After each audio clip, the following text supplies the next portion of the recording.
नमस्कार,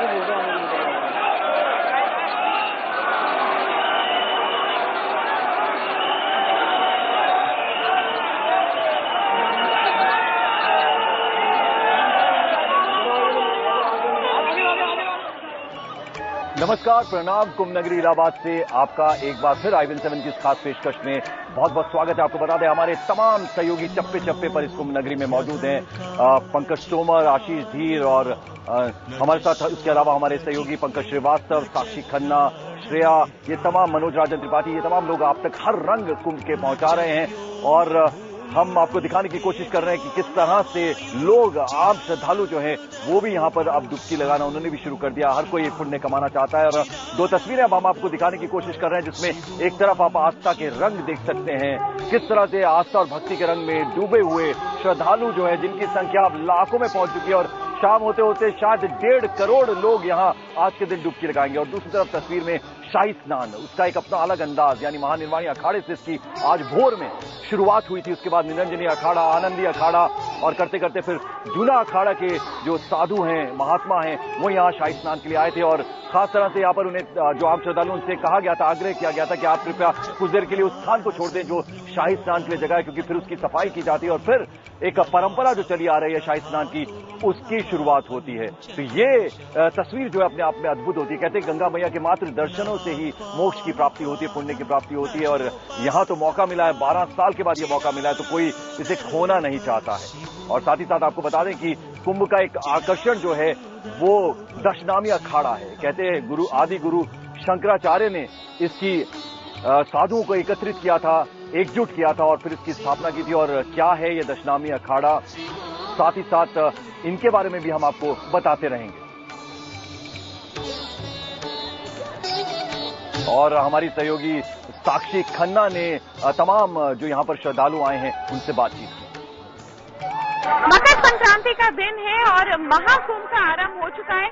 लोग देश के अलग अलग कोने से शाही स्नान में हिस्सा लेने के लिए पहुंचे हैं। सुबह से श्रद्धालु यहां पर गंगा किनारे आके पूजा अर्चना कर रहे हैं, नदी में शाही स्नान में हिस्सा ले रहे हैं और दूर तक अगर हम देखें तो यहाँ पर भारी तादाद में लोग दिख रहे हैं। लाखों की संख्या में यहाँ पर लोग पहुंच रहे हैं और इस शाही स्नान में हिस्सा ले रहे हैं। सर, आप कहाँ से आए हैं और खास महाकुंभ के लिए आए थे आप? जी, मैं प्रतापगढ़ से आया हूँ। मेरा नाम दीपक मिश्रा है। संगम, स्पेशली संगम स्नान के लिए आए हैं। बिल्कुल, यहाँ पर सुबह से यहाँ पर काफी लोग आ रहे हैं। अगर दूर तक हम देखें तो यहाँ पर भारी भीड़ जुट चुकी है। अखाड़ों के आने से पहले ही जो आम जनता है वो चाहती है कि यहाँ पर वो शाही स्नान में हिस्सा ले सके, क्योंकि उसके बाद शायद आम जनता को यहाँ पर ज्यादा हिस्सा लेने का समय नहीं मिलेगा। यहाँ पर अगर हम देखें तो यहाँ पर लोग गंगा किनारे पूजा अर्चना भी कर रहे हैं। सर, आप लोग कहाँ से आए हैं? खास महाकुंभ के लिए आए? पुष्कर से आए हैं और कुंभ के लिए आए हैं, स्नान के लिए। क्या मायने क्या है आपके लिए, किस उद्देश्य से आप यहाँ आए हैं? यहाँ पे सबका उद्धार होता है इसलिए आए हैं। अमृत तुल्य है ये पानी, इसलिए आए हैं। यहाँ पर मोक्ष प्राप्त करने के लिए आए हैं। अलग अलग उद्देश्य से यहाँ पर लोग पहुंचे हैं और सुबह से ही भारी भीड़ यहाँ पर हम लोग देखने को मिल सकती है। और अगर हम देखें तो यहाँ पर अखाड़े जो है वो अब कुछ समय के बाद यहाँ पर गंगा किनारे आने शुरू हो जाएंगे और जिसके बाद आम जनता को यहाँ से हटा दिया जाएगा। इससे पहले यहाँ पर जो लोग हैं वो पूरे उत्साह के साथ यहाँ पर शाही स्नान में शामिल हो रहे हैं। कैमरा पर्सन नेहा के साथ साक्षी खन्ना, इलाहाबाद, IVN7। और जो अलग अलग रंगों की हम बात कर रहे हैं कुंभ नगरी की, हम आपको बताएं कुछ विदेशी सैलानी जो हैं, श्रद्धालु जो हैं वो ऑस्ट्रेलिया से आए हैं, सेवा भाव से आए हैं। यानी वो एक खास किस्म की लाइफ ऑफ पाई फिल्म में जिस तरह की नाव बनाई गई थी उस तरह की नाव उन्होंने बनाई कि जो नाविकों की हड़ताल थी तो इसलिए वो श्रद्धालुओं को घाट तक लेकर जाएं। उसके अलावा हम आपको बता दें कि हमारे सहयोगी पंकज श्रीवास्तव ने अब से कुछ देर पहले उन लोगों से बात की जो सिर्फ और सिर्फ सेवा भाव से इस कुंभ नगरी में इस बार पधारे हैं। मकर संक्रांति पर संगम में स्नान करने यूं तो देश भर से लोग आए हुए हैं। उनका इरादा है कि यहाँ डुबकी लगाकर पुण्य लूटें, लेकिन ऐसे लोगों की भी कमी नहीं जो पूरे देश से तो आए हैं लेकिन स्नान के साथ साथ उनका मकसद लोगों की सेवा करना ही है। हमारे साथ ऐसे ही कुछ लोग हैं भारत सेवाश्रम संघ के, जिनके हाथ में आप देखें इन्होंने बाकायदा एक फर्स्ट एड बॉक्स ले रखा है।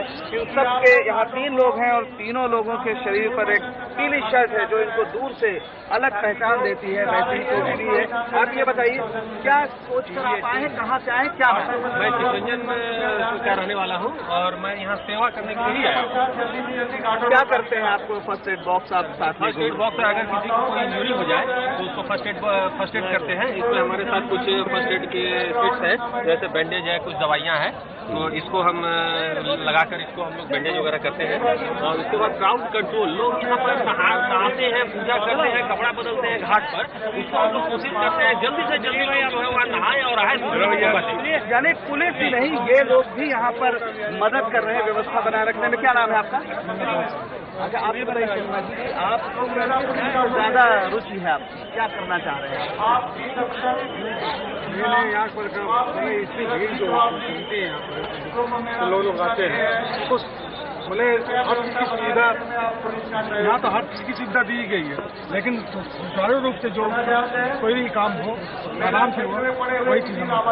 वैसे भी प्रशासन के ऊपर बड़ी जिम्मेदारी है। करोड़ों लोग यहाँ पर पूरे जो मुख्य स्नान है कुंभ के दौरान आएंगे और वो अकेले उसको नियंत्रित करे, ये एक मुश्किल काम है। ऐसे में लोगों का सहयोग बहुत जरूरी है और शायद लोग भी इस बात के महत्व को समझ रहे हैं और इसलिए पूरा सहयोग प्रशासन को दे रहे हैं। कैमरामैन पंकज तोमर के साथ पंकज श्रीवास्तव, इलाहाबाद, IBN 7। आप देख सकते हैं यहाँ तस्वीरों में किस तरह से नावें जो हैं कतारबद्ध खड़ी हैं, वहां पर भी श्रद्धालु जो हैं स्नान के लिए जा रहे हैं। और लोग अब चूंकि शाही स्नान जो है वो भी चल रहा है साथ साथ, लेकिन आप श्रद्धालु जो हैं वो भी यहाँ भक्ति के रंग में रंगे हुए आ रहे हैं। मां गंगा की शरण में, यानी वो डुबकी लगाकर पुण्य कमाना चाहते हैं। कहते हैं जीवन मरण के चक्र से यहाँ छुटकारा मिलता है, मोक्ष की प्राप्ति होती है, पुण्य की प्राप्ति होती है। और फिर साथ ही साथ हम आपको ये भी बता दें कि यहाँ कुंभ का एक आकर्षण दशनामी अखाड़ा भी है। आदि गुरु शंकराचार्य ने, आपको यहाँ ये बताएं हम कि आदि गुरु शंकराचार्य ने तमाम साधु संतों को एकत्रित किया, एकजुट किया और फिर जो है वो इस तरह से सन्यासियों की एक परंपरा जो है शुरू हुई। और क्या है दशनामी अखाड़ों की ये परंपरा, उसके बारे में हम आपको अब बताते हैं। जल प्रवाह पावितस्थले कलेवलम्ब्य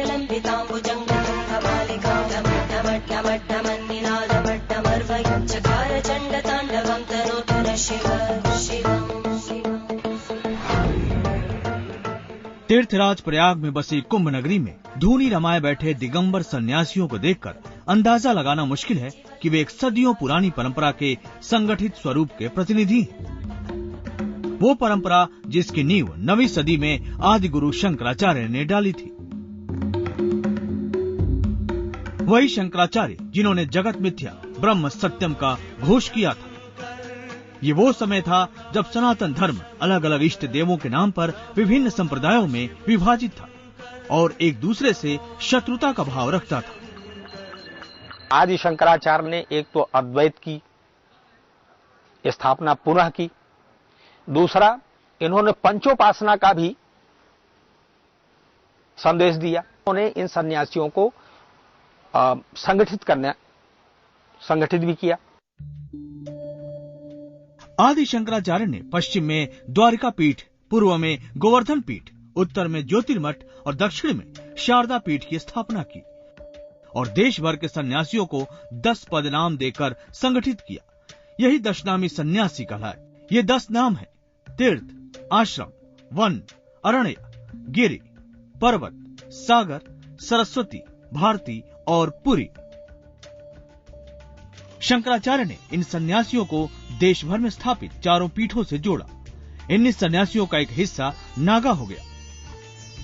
उसने आकाश को अपना वस्त्र मानकर शरीर पर भभूत मला और दिगंबर स्वरूप में रहना शुरू कर दिया। कालांतर में सन्यासियों के अलग अलग समूह बने जिन्हें अखंड कहा गया। यही अखंड शब्द बिगड़कर अखाड़ा बन गया।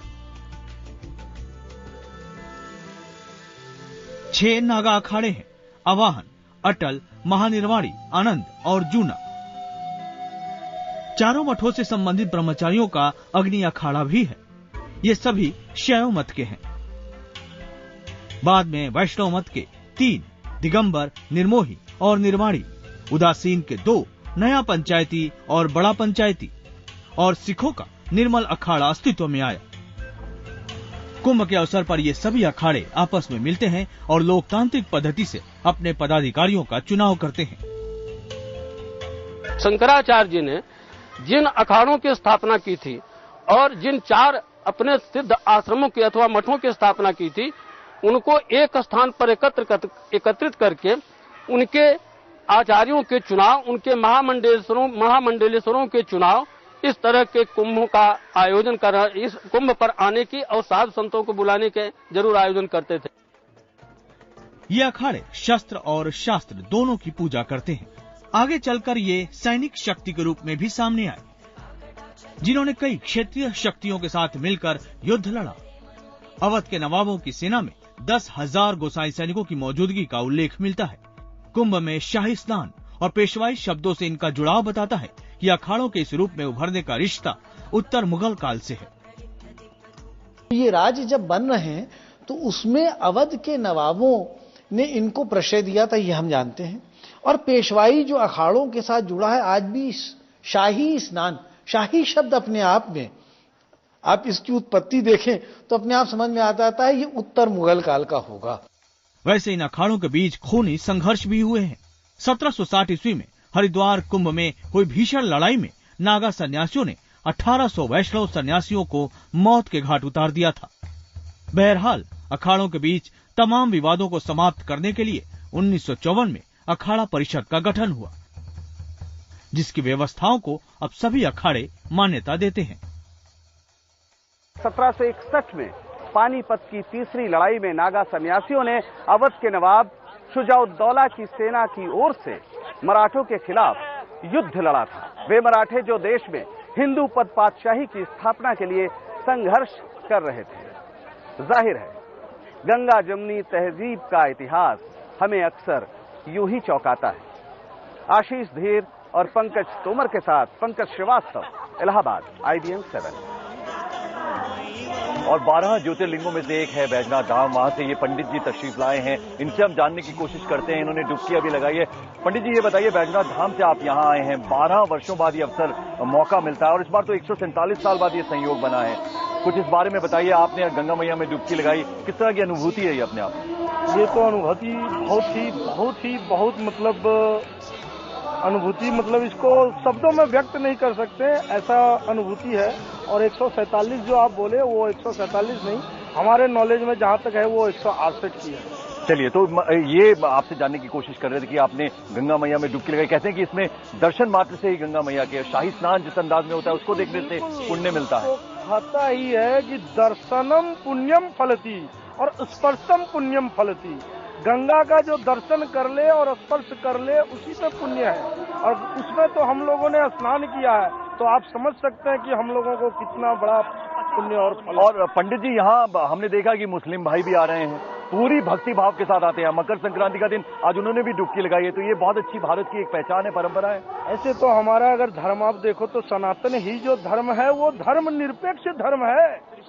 हमारे धर्म में जितना आपको धर्म निरपेक्षता मिलेगा वो कहीं नहीं है। हम लोगों का सबसे पहला उद्घोष ही होता है कि विश्व का कल्याण हो। गंगा मैया का एक कहते हैं कि उनकी शान में कुछ कह दीजिए आप, और फिर हम एक छोटा सा ब्रेक ले लें गंगा मैया को याद करते हुए।